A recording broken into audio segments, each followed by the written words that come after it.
U2 are an Irish rock band from Dublin formed in 1976.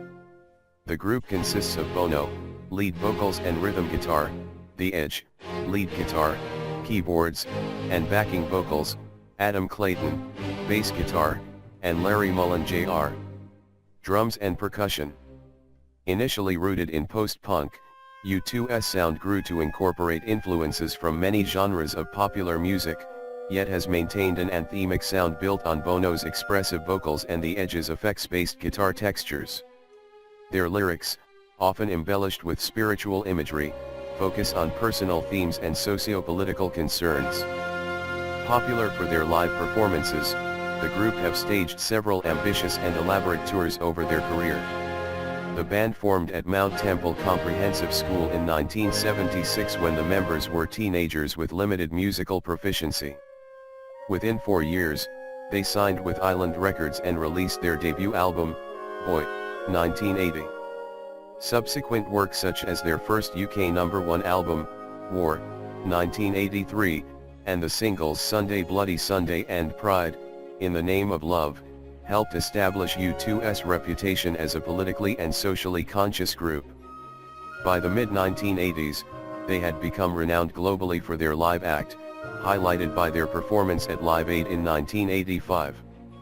The group's fifth album, The Joshua Tree, 1987, made them international superstars and was their greatest critical and commercial success.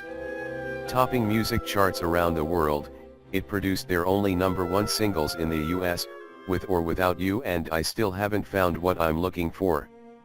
Facing creative stagnation and a backlash following their documentary/double album, Rattle and Hum, 1988, U2 reinvented themselves in the 1990s through a new musical direction and public image.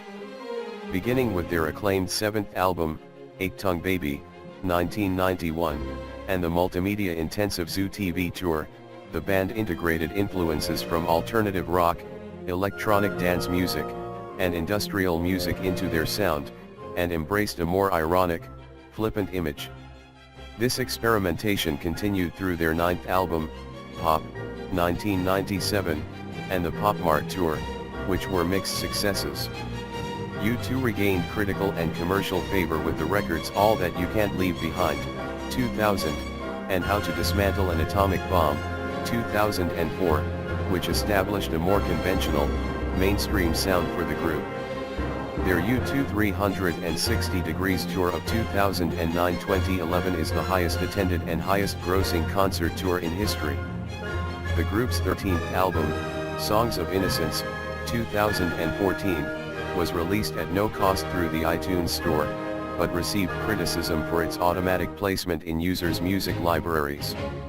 U2 have released 13 studio albums and are one of the world's best-selling music artists in history, having sold more than 170 million records worldwide.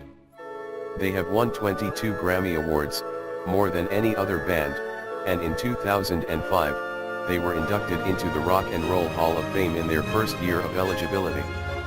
Rolling Stone ranked U2 at number 22 on its list of the 100 greatest artists of all time. Throughout their career, as a band and as individuals, they have campaigned for human rights and philanthropic causes, including Amnesty International, Jubilee 2000, the One/Data campaigns, Product Red, War Child, and Music Rising. Their history. Formation and early years, 1976-1980. The band formed at Mount Temple Comprehensive School in Dublin in 1976 when the members were teenagers. The band formed in Dublin on September 25, 1976. Larry Mullen Jr., then a 14-year-old student at Mount Temple Comprehensive School, posted a note on the school's notice board in search of musicians for a new band. 6 people responded. Setting up in his kitchen, Mullen was on drums, with Paul Hewson, Bono, on lead vocals, David Evans, The Edge, and his older brother Dick Evans on guitar, Adam Clayton, a friend of the Evans brothers on bass guitar, and initially Yvonne McCormick and Peter Martin, 2 other friends of Mullen.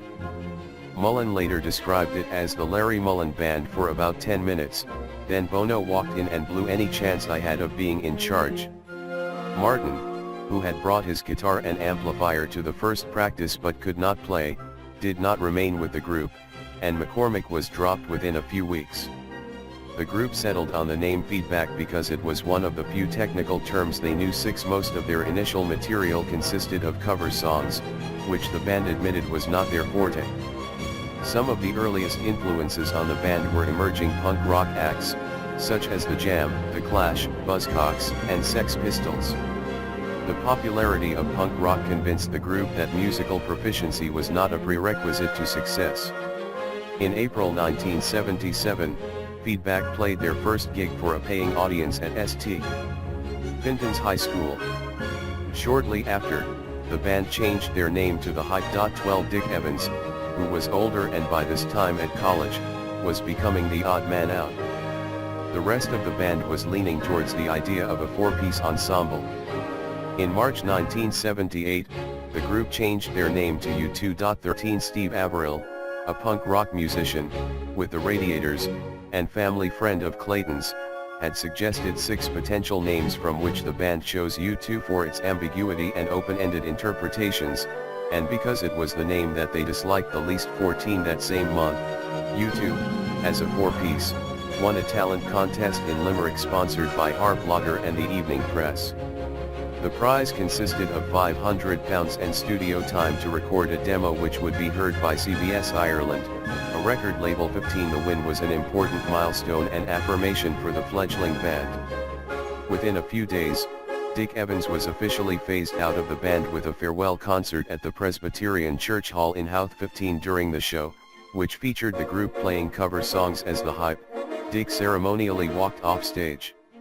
The remaining 4 band members returned later in the concert to play original material as U2. 11 As part of their contest prize, the group recorded their first demo tape at Keystone Studios in Dublin in April 1978. 15 But the results were largely unsuccessful due to their nervousness. 16 Irish magazine Hot Press was influential in shaping U2's future. In addition to being one of their earliest allies, the publication's journalist Bill Graham introduced the band to Paul McGuinness, who agreed to be their manager in mid-1978. With the connections he was making within the music industry, McGuinness booked demo sessions for the group and sought to garner them a record deal. U2 continued to build their fanbase with performances across Ireland. 18 The most famous of which were a series of Saturday afternoon shows at Dublin's Dandelion Market in the summer of 1979. 19 In August, U2 recorded a 3-song demo with producer Chas Diwali at Windmill Lane Studios, marking the first of what would be many recordings there by the band during their career. 20 The following month, the songs were released by CBS as the Ireland-only EP U2-3. It was the group's first chart success, selling all 1,000 copies of its limited edition 12-inch vinyl almost immediately. In December 1979, the band performed in London for their first shows outside Ireland, although they were unable to gain much attention from audiences or critics. On February 26, 1980, their second single, Another Day, was released on the CBS label, but again only for the Irish market. The same day, at the end of an Irish tour, U2 played a show in the 2,000-seat National Stadium in Dublin. Although they took a significant risk in booking a show at a venue of that size, it paid off. 22 Bill Stewart, an A&R representative for Island Records, was in attendance and subsequently signed the group to the label.